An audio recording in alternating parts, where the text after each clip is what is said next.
When you're in conflict, and conflict isn't maybe going your way, which is really what every scene is about, in life it can bring up your stuff. Or maybe even in conflict, at least that I'm discovering maybe here in the UK, and I'm sure it happens in America as well, is have you ever conflicted with someone but they won't give you anything? So I got into a disagreement, we'll call it, with a woman at the gym who wouldn't let me in even though I'd paid. Whatever. And I should have known what was coming because I'm like, hi! And I asked her name, Joanne. I was like, hi, Joanne! None of it. There was none of it. She was like this to me. Like not receiving me at any kind of human level. Which then triggered me kind of in the space of what we're living in. To me, I was telling Mitch and Helene earlier about, I feel like we live in a time where common sense isn't leading us. Like things that make sense are not sort of the governing principle. Compromise isn't part of somebody's conversation. Meeting humanity with humanity isn't part of what's on the table. It's not like something to be negotiated with anymore. And I got really triggered by it.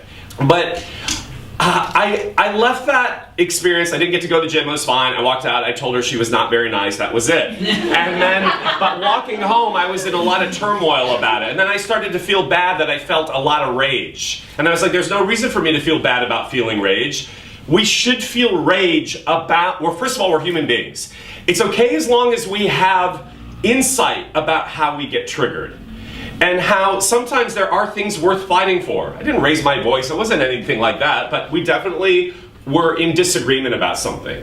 And then it made me think in broader terms, which is the point of how I teach always, which is how at one level, when we lose the connection of human beings being human with one another, we're kind of done for. And I do feel like, at least in America, I can't speak for Britain because I don't live here. You all read the headlines. It's sort of what is happening. It's sort of not looking at someone across the aisle and seeing their humanity. And that's kind of really how I felt today. So my point is how can we be better at being human with all the stuff that comes up for us while we're being human and being okay with our own humanity?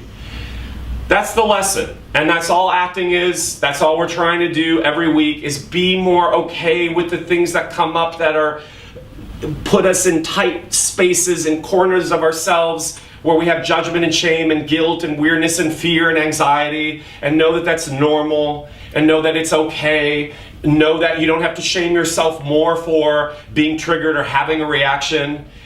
Because it's okay to have your feelings. We must have our feelings.